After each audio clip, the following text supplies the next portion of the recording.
Hello everybody. Today we are discussing about the words, verb, synonyms, vocabulary. How to use vocabulary and synonyms, antonyms. That's why I took a story today of using all the synonyms words, and I decided we have to start to speak from today. आज सबने ये किया है कि हमें speaking start करना है. Speaking आज से स्टार्ट करेंगे तो हम लोग ये होगा कि स्पीकिंग सीख जाएंगे. वोकैब हमने बहुत देर पढ़ी है, याद किए, लेकिन भूल जाते हैं. इसकी बजाय क्या करें कि हम उसको स्टोरी में डाल रहे हैं. तो आज से हम स्टोरी बनाएंगे, उसको यूज करेंगे और ये याद करेंगे कि उसका कहाँ पे यूज करना है, कैसे यूज करना है. तो इसी तरह से आज हम के सामने हमने सारे के सारे सिनोनिम्स वर्ड लिए. पहला चीज है सिनोनिम्स है. जब सिनोनिम्स है तो ये पता चल जाएगा कि सारे वर्ड सेम कैटेगरी में, एक ही ग्रुप में है. सिनोनिम्स से समान मीनिंग वाले हैं, लेकिन उनका कहीं ना कहीं थोड़ा डिफरेंट यूज होता है, वो आपको समझाएंगे. पहला. दूसरी बात है सारी की सारी वर्ब है, तो वर्ब के फॉर्म में उसको यूज किया है. तो जब सिनोनिम्स वर्ब ले रहे हैं तो उसके सारे वर्ड जो है वो सिनोनिम्स है. सिनोनिम्स से हमने सबसे पहले लिया अबेंडन. तो अबेंडन लेने के बाद ये सोचा कि इनका यूज कैसे करें. ये सारा डिस्कस मेन होता है कि अबेंडन वर्ड याद कर लिया. अबेंडन याद किया. अबेंडन का मीनिंग है त्याग देना, छोड़ देना. अब त्याग देना, छोड़ देना का मतलब है कि इसके और भी वर्ड है. गिव अप भी तो छोड़ देना होता है, लिव भी छोड़ना होता है, फोरसेक भी छोड़ना होता है. इसी तरह से बहुत सारे वर्ड्स हैं जिसका हिंदी मीनिंग छोड़ देना होता है, लेकिन इनका यूज किस जगह पे होगा, प्रॉपर मीनिंग का होगा, क्या सेंस होगा और क्या छोड़ देना, कैसे छोड़ देना, कब छोड़ देना, ये कौन बताएगा. तो हमने इसकी स्टडी की और इसी को कहते हैं डीप स्टडी. डीप स्टडी का मतलब ये है कि इस वर्ड को कैसे यूज किया जाए, कैसे अप्रोप्रिएट यूज कर पाए, कौन सा वर्ड सुटेबल होगा और वो प्रॉपर क्या मीनिंग देगा, ये हमें समझना है. और ये डीप स्टडी. लेकिन आज से हम जो सीरीज स्टार्ट कर रहे हैं उस सीरीज का नाम है speaking style. I told this point in previous video also that we have to start our speaking right now. आपको क्या करना है आज से कि आज से ये जो सारे सेंटेंसेस है इसको आपको पूरी तरह से असिमिलेट करना है, समझना है. समझने के बाद इनको आज से आप अपने मेंबर्स ऑफ फैमिली में, ग्रुप में, फ्रेंड सर्कल में किसी न किसी के साथ आप बोल के यूज करेंगे. मतलब आज से हम ये सीखेंगे कि सिर्फ हम उसका यूज करने मतलब याद करके छोड़ेंगे नहीं. आज हम इसको ये करेंगे कि इसका सेंटेंसेस कैसे बनाएंगे और हम कैसे इसका यूज कर पाए, हम उसका सेंटेंसेस बनाएंगे और आज उस पर प्रैक्टिस करेंगे. मतलब कुल मिला के ये है कि जो हम आज से पढ़ेंगे वो आज से हम प्रैक्टिकल लाइफ में यूज करेंगे, सीखते जाएंगे, यूज करते जाएंगे सारी चीजें.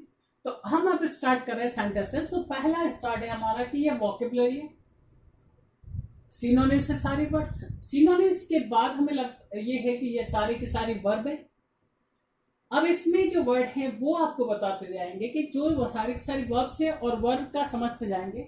तो यहां पे लिया कि द बेबी हैड बीन, ये पैसिव वॉइस है. हैड बीन, हैड का पैसिव वॉइस बीन लगते होता था, हैड बीन, और पैसिव वॉइस में थर्ड फॉर्म आती. तो the baby had been abandoned. Abandon का वर्ड जो यहां पे हमने लिया है अबेंडन, इसका मतलब समझे. यहां पे हमने we used as a third form of the word. हमने यहां पे इसका यूज कैसे किया, एज अ थर्ड फॉर्म में यूज किया है. तो अबेंडन का मतलब ये होता है कि हमेशा के लिए छोड़ देना. छोड़ तो देना, लेकिन हमेशा के लिए त्याग देना, छोड़ देना. जिसके लिए आप जवाबदार हो उसको हमेशा के लिए त्याग देना. क्लियर है. उस चीज की जगह, उस चीज के लिए आपको इसका यूज करना है. समझ रहे हो. तो कॉन्फिडेंटली आप इस चीज को यूज कर सकते हैं वहां पे जहां किसी चीज को परमानेंटली छोड़ना हो.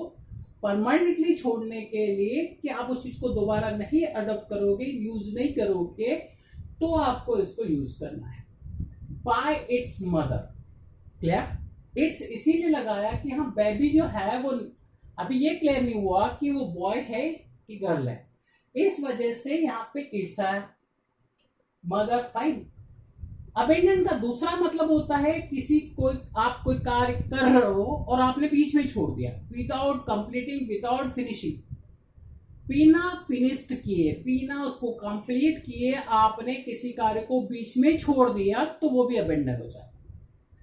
तीसरा उसका अबेंडन का यूज है कि आप मान लीजिए कोई स्थान छोड़ रहे हो, क्यों छोड़ रहे हो, वहां पे डेंजरस है, मतलब वहां डेंजर है, वो एरिया डेंजरस हो गया, उस वजह से डेंजरस एरिया होने के कारण, या फिर आप वहां स्टे नहीं कर पा सकते, किसी हालत में इम्पॉसिबल हो जाता है स्टे करना, उस कंडीशन में छोड़ देना भी अबेंडन यूज होगा। अबेंडन में ईडी लगेगा तो सेकंड फॉर्म अबेंडेंट हो जाएगा, थर्ड फॉर्म भी अबेंडेंट हो जाएगा। आईजी फॉर्म लगाना तो अबेंडनिंग कर सकते हैं, और एमईएनटी लगाना तो अबेंडनमेंट भी कर सकते हैं, मल्ट जो है नाउन हो जाएगा। तो इस तरह से हमने देखा, पहला सेंटेंस हमारा क्लियर हुआ, तो हमने पहले वर्ब देखे अबेंडन, अबेंडन में ईडी लगा, अबेंडेंट हो गया। अब इसका अगला मीनिंग देखिए, ठीक है, पहला अबेंडन हो गया। A businessman had renounced his position. Renounced का मतलब क्या, अब रिनाउंस का यहां वर्ब ही है, क्योंकि हैड के बाद वर्ब की थर्ड फॉर्म आती है, हेड के बाद वर्ब की थर्ड फॉर्म आती है, तो हमने इसको as a third form use किया है। रिनाउंस का मतलब होता है अनाउंस करके कोई चीज, पब्लिकली अनाउंस करके कोई चीज छोड़ देना, रिनाउंस होता है। मतलब आपने यदि 10-20 लोगों के सामने बोल दिया कि आज से हम ये पोजीशन छोड़ रहे हैं, तो that is called renounce. Okay, ये इस स्टेज में छोड़ना आपका हो गया। अब businessman had renounced his position, उसने छोड़ दी, ठीक है, ठीक। अब इसके बाद अगला सेंटेंस देखिए, तो रिनाउंस के बाद ही हैड बीन आ गया, मतलब सेम वाली बात है कि आपका पैसिव वॉइस हो गया। तो पैसिव वॉइस की बात करें कि पैसिव वॉइस में आपका हैड के साथ बीन होता है, ये कोई पास्ट परफेक्ट है। फोर्स्ड, यहां पे हो गया he had been forced to relinquish. Relinquish का मतलब हो क्या, किसी को फोर्स करना कोई चीज छोड़ देने की, ठीक है, यहां पे लिखा है फोर्स। या वाद विवाद के आधार पे भी कोई चीज छोड़ देना, पद वगैरह छोड़ देना, बड़ी पोजीशन होती है छोड़ देना, जैसे किंग हो, क्वीन बनना हो, या बड़ी पोजीशन होती है उस पोजीशन को छोड़ देना, तो ये होता है control of the company. Control of the company, company का कंट्रोल छोड़ देना। तो इस तरह से आपने देखा कि रिलिंक्विश का मतलब भी हो गया छोड़ देना, लेकिन कैसे छोड़ देना, वाद विवाद के आधार पे छोड़ देना, वाद विवाद के आधार पर छोड़ देना, ठीक है, या फोर्स करना किसी चीज को छोड़ने के लिए। क्लियर है, तो ये होता है इसका यूज। अब इसके बाद देखें, हिज वाइफ डिस्क्लेम्ड, वापस यहां पे देखें तो क्लेम, क्लेम आप वर्ड पकड़िए, क्लेम मतलब होता है दावा करना, दावा करना वर्ड कॉमनली आप सुना है आपने, यस, वेल डन। तो डिस्क्लेम्ड का मतलब होता है क्लेम नहीं करना, उसका अपोजिट होता है क्लेम का डिस्क्लेम। तो यहाँ पे भी छोड़ देना, क्लेम नहीं करना, उसका दावा नहीं करना किसी चीज के लिए। His wife disclaim any knowledge of his business affairs, any knowledge of his business affairs, business affairs की जो नॉलेज के बारे में उसने वाइफ ने मना कर दिया, उसको नहीं पता, ठीक है, उसको नॉलेज नहीं है उस चीजों का। ऐसा ये क्या हुआ, क्या दिस अवो, दिस अवो का मतलब भी होता है छोड़ देना, मतलब ये है डिस्क्लेम और डिस अवो सिनोनिम्स है पूरी तरह से। तो he disavowed to take share of the company, company को उसने अपने शेयर जो लेना थे, उसने अपना उसका अधिकार था उसको भी उसने छोड़ दिया कि ठीक है नहीं लेना। तो अब वो डिस अवो किस सेंस में हो गया, अपने अधिकार को छोड़ देना। डिस्क्लेम में भी यही था, तो डिस्क्लेम में नॉलेज वगैरह नहीं है, इस चीज को डिनाई कर देना, मना कर देना होता, लेकिन डिस अवो में ये था कि जिस उसका अधिकार है, प्रॉपर्टी वगैरह सब पे उसका, उस कंपनी के शेयर वगैरह उसके हैं, उस कंपनी के शेयर वगैरह उसने अधिकार को ही छोड़ दिया कि ठीक है यार, ओके। तो ये चीज आती है आपके इसमें डिस अवो। अब ही सपोर्टर वाज एक्स्ड आल्सो। अब एक्स का मतलब, एक्स्ड का मतलब क्या होता है, ए एक्स ई डी, एक्स। तो एक्स का मतलब एक तो कुल्हाड़ी हो गया, ए एक्स ही, लेकिन यदि उसको वर्ब के सेंस में ले और पैसिव वॉइस में ले तो इसका मतलब हो गया किसी को जॉब से निकाल देना, किसी को जॉब से निकाल देना एक्स होता है। तो उसको इसके क्या हुआ, हिज सपोर्टर, उसके सपोर्टर को भी जॉब से, वहां से, कंपनी से निकाल दिया। वन ऑफ हिज फ्रेंड्स मतलब उसके दोस्तों में से एक दोस्त had an axe to grind.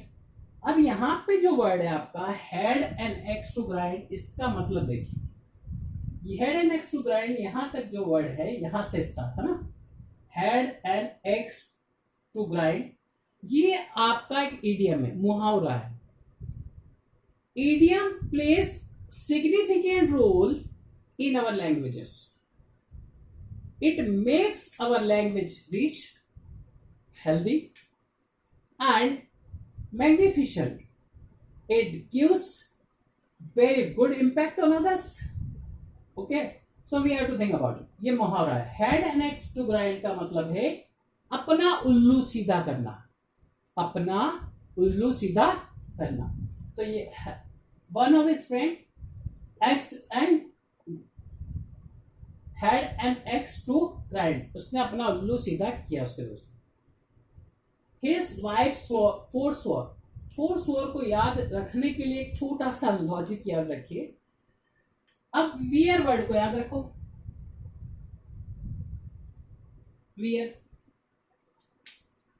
Wear means होता है पहनना। सेकेंड फॉर्म होती है आपका वॉर, WOR।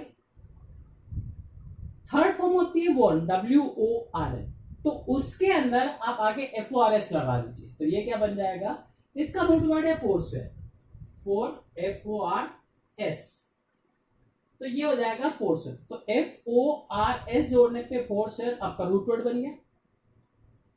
इसका मतलब है छोड़ देना, इसका भी मतलब वही है, लेकिन कसम वगैरह खा के छोड़ना, ठीक है अब टेंशन नहीं लेंगे, या कसम खा के छोड़ना कोई भी चीज फोर्सवेयर होगा। तो फोर्सवेयर में समझना है, या यूं कीजिए कि इसको स्वेयर वर्ड सुना होगा, स्वेयर, आई स्वेयर, मैं कसम खाता हूं। स्वेयर स्वर सोर में होता है उसका भी, उसमें आप फोर लगा लीजिए, तो ये हो जाएगा। तो हिज वाइफ फोर स्वर टू आर्ग्यू, आर्ग्यू मतलब बहस करना, with him on the topic of his company, उसकी कंपनी के बारे में वो बहस करना, उसने बहस करने की, क्या बहस नहीं करेंगे वो, बहस करना, बहस न करने की कसम खाना, ठीक है, उसने बहस न करने की कसम खा ली कि आप बहस नहीं करेंगे, ठीक है। His some amount was seized in the company. Seize का मतलब क्या होता है,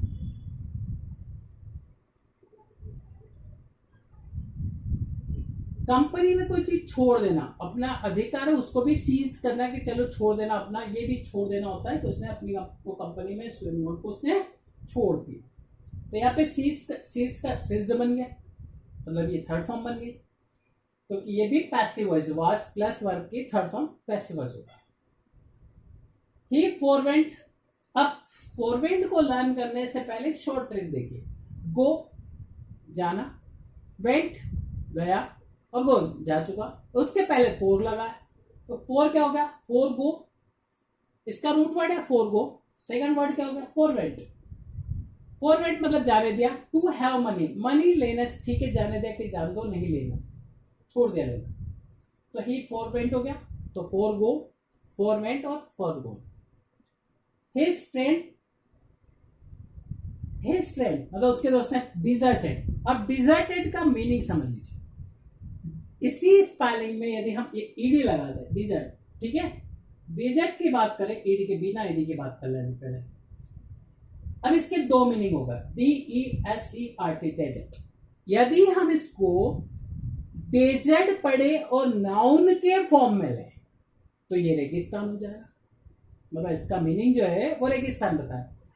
लेकिन अब इसको वर्ब के फॉर्म में पढ़े तो ये डिजर्ट हो जाएगा, और डिजर्ट का मतलब होता है कि किसी को दुख तकलीफ पीड़ा में छोड़ देना, और हमने यहाँ पे डिजर्टेड यूज किया है, तो ये क्या, हिज फ्रेंड डिजर्टेड है, उसके फ्रेंड ने उसको छोड़ दिया। His child forsook him also. Forsake, forsook और forsaken.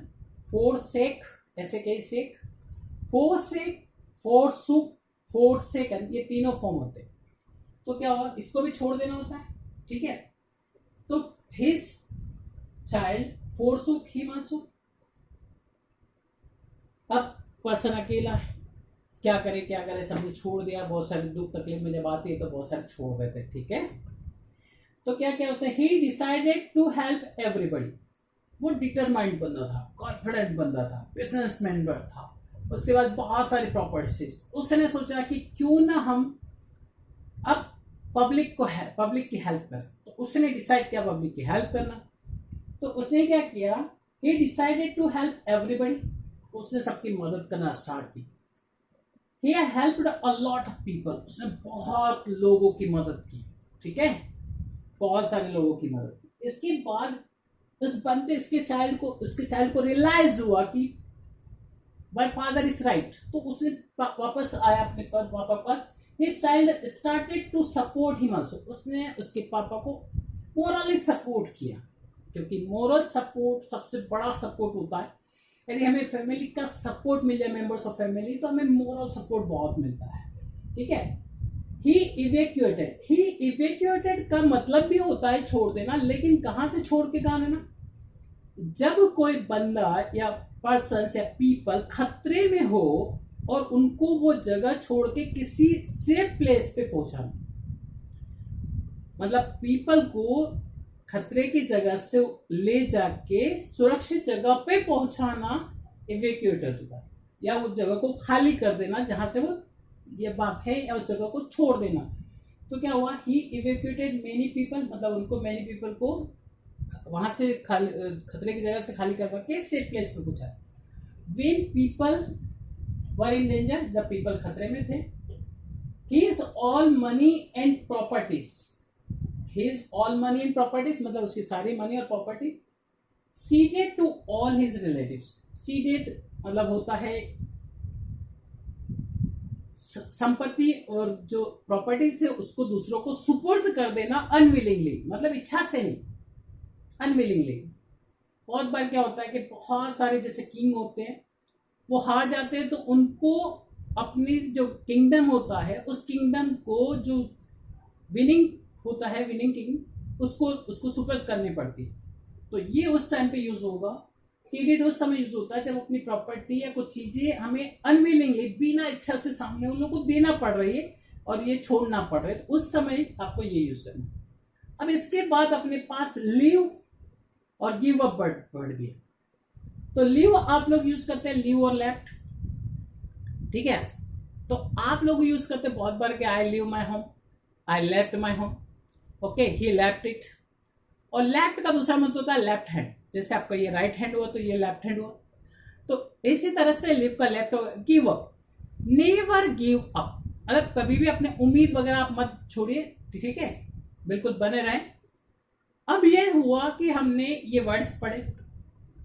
वर्ड्स पढ़ने के बाद रियलाइज किया कि यस, ये वर्ड हम सीख गए, हमें अभी आ गए, लेकिन क्या हम फ्लुएंट इसको यूज कर पाएंगे ऑनलाइन. अब हमें फ्लुएंसी चाहिए, हम इसका यूज करना चाहते हैं, फ्लुएंसी चाहिए. अब फ्लुएंसी चाहिए तो आप हमारे साथ अभी प्रैक्टिस कीजिए. प्रैक्टिस करने में कुछ नहीं है. आपको पहला सेंटेंस उठाना है कि the baby had been abandoned by its mother. ये आपने एक बार पढ़ लिया, आराम से उसको पढ़ लीजिए. पढ़ने के बाद उसको रियलाइज कीजिए. अब रियलाइज करने के बाद क्या करना है, ये मैंने हमें फ्लुएंसी लानी है, हमें परफेक्टली बोलना है. हमें इस सेंटेंस को एक ही ब्रेथ में बोलना है, एक ही सांस में इस सेंटेंस को हमें बोलना है और बोल के इस पे कमांड करनी है. और ये सेंटेंस हम जब भी बाद में बाहर कहीं बोलना चाहेंगे किसी के भी सामने, तो हम वहां कॉन्फिडेंटली बोल पाएंगे, क्योंकि हमने इस पे प्रैक्टिस की है, इसका नॉलेज लिया है और कैसे बना है हमें ये पता है. तो स्टार्ट कीजिए. The baby had been abandoned by its mother. Practice कीजिए. The baby had been abandoned by its mother. 1 2 3 बार इसको यूज कीजिए. If you will try 2 to 3 times this sentence, so you will feel that yes, you got it, you understood it, and you are able to speak this sentence in one breath. If you practice a lot, if you do a lot of practice of this, then you will understand, yes, you are able to use it in your whole life. So please try to speak these complete word in one breath, because we want to get mastery, we want to get fluency, so we require a lot of practice. So right now we have to start to do a lot of practice, because practice will make, and practice makes a man perfect. You have read this, so you know very well that practice will make you an expert person. So we have to start to do practice a lot, because practice will make you perfect right now. So you will be able to speak this sentence before everybody. So start to speak this complete sentence in one breath. So start. Yes, start. The baby had been abandoned by its mother. The baby had been abandoned by its mother. Speak. Style में बोलिए, style. The baby had been abandoned by its mother. Clear है? ये अच्छी तरह से हो गया. Second sentence. A businessman had renounced his position. इसको हो गया. रिनाउंस वर्ड को ध्यान रखिए. क्या होगा? रिनाउंस वर्ड को ध्यान रखिए, ऑटोमेटिक हो जाएगा. तो a businessman had renounced its position. Okay, the businessman had renounced his position. याद कीजिए, a businessman had renounced his position.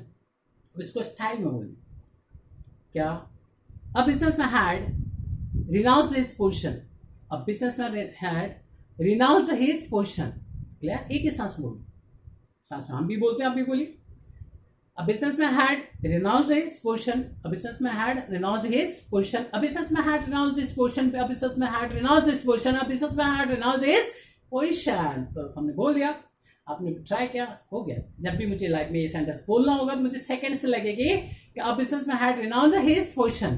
मतलब इस वर्ड को यूज भी कर लिया, और इसे को जब मुझे लाइफ में बोलना है तो मुझे मैं स्पीडली इसको परफेक्टली बोल भी पाऊंगा और एंजॉय करूंगा. ठीक है. इसी तरह से आपने देखा कि सारे वर्ड्स आपको इसी तरह से प्रैक्टिस करना है. जब आप प्रैक्टिस कर लेंगे, only practice of 10 minutes can change your life and you can be A fluent person. So you must start to do a lot of practice and try to speak a complete sentence in one breath. It will give you fluency, and you will feel that yes, you learned these words, and you are able to use these words frequently.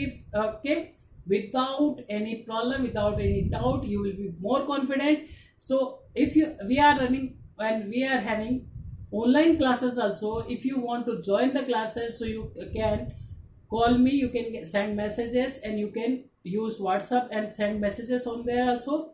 Okay, and you can call also, there's no problem. And if you have some problems related these vocab, so you can ask questions from me, there is no problem. So try to just discuss with me if you have some problems and difficulties, and try to speak all the sentences, these sentences, and go through the lot of practice. Practicing, you realize that yes, you are able to talk in English language. हमने आज जो advance level की vocab सीखी है, आप इनको use करें, क्योंकि लीव आप यूज कर सकते हैं, फोरसेक भी यूज कर सकते हैं, गिव अप भी यूज कर सकते हैं. इसी तरह से सारे वर्ड्स यूज कर सकते हैं. और ये लेवल जो है आपको बहुत बहुत स्टैंडर्ड वर्ड आपको बनाएगा, और ये स्टैंडर्ड लेवल की वोकैब से नो डाउट है. आप भी देख चुके हैं, कॉमन नहीं है. तो अब आपको क्या करना है कि आप इस चैनल को सब्सक्राइब कीजिए, लाइक कीजिए और शेयर कीजिए. हम आपसे कुछ नहीं चाहते, हम आपसे इतना चाहते हैं कि आपका जो 30 to 40 मिनट्स दे रहे हैं, हम उसमें आपके लाइफ में बेस्ट कंट्रीब्यूट कर पाएँ, आपके लिए को फ्लुएंट बना पाएँ, और आपके लिए डेफिनेटली बहुत कुछ करना है हमें. मतलब हमने जो चैप्टर्स तैयार किए वो आपको एक वन बाय स्टेप सारे प्रेजेंट किए जाएंगे. आप सिर्फ हमें कॉन्फिडेंट बनाइए. मतलब सिर्फ आपका एक शेयर, लाइक और सब्सक्राइब हमारे लिए लाइफ में चेंज कर सकता है. तो डेफिनेटली यदि एक दूसरे का सहयोग किया जाए, सपोर्ट किया जाए, तो सब आगे बढ़ेंगे. ठीक है. तो आपको ये करना है कि इसी तरह से सारी वर्ड्स का आप प्रैक्टिस कीजिए, सेंटेंस टू सेंटेंस. बस इतना सा करना है आपको काम. Only 5 minutes. With in 5 minutes में आपको क्या करना है, ये सेंटेंस एक सांस में बोलना, कंप्लीट कर लेंगे. हाँ, आप एक सांस में बोल पा रहे हैं. सेकेंड सेंटेंस पे आपको एक सांस में बोलना है. थर्ड सेंटेंस भी आपको एक सांस में बोलने की कोशिश करना, फोर्थ सेंटेंस भी आपको एक सांस में बोलना। जब आप एक सांस में बोलने की प्रैक्टिस करेंगे तो होगा क्या, दो सांस में तो बोल ही पाएंगे।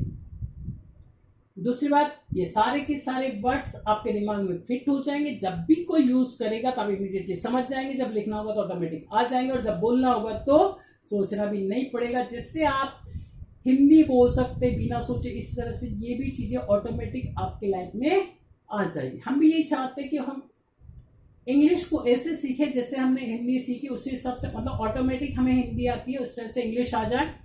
So it will be magic in our life, because we will be fluent in English language. So English will improve a lot of things like personality, body language, confidence, and it will help us in job also. It will help in our, even in our reputation in society. It helps everywhere in our life. So we must try to learn it and be perfect, because it has its own value. It creates and makes a person perfect person. So try to be perfect person. Whenever we read, whenever we start our study, in a study also there are a lot of books, and many of our books is in are in English language. Many of our books, means just I think that most of our books are in English language.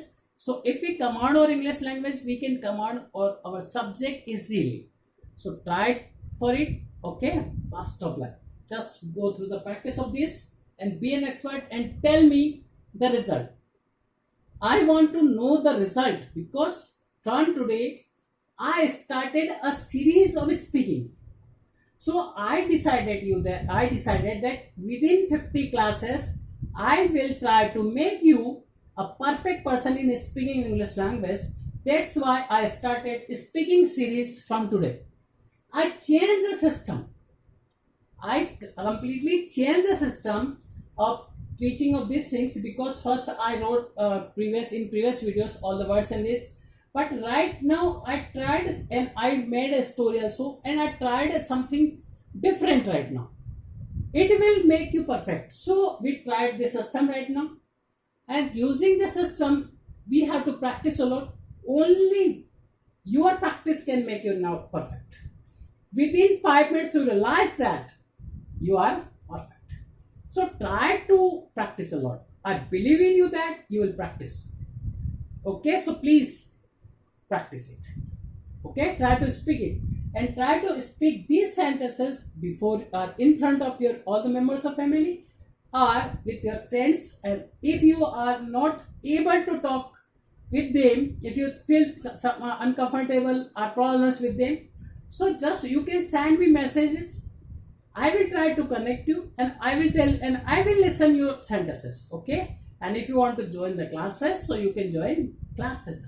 Okay, so right now you have to start this practice, and just okay, practice.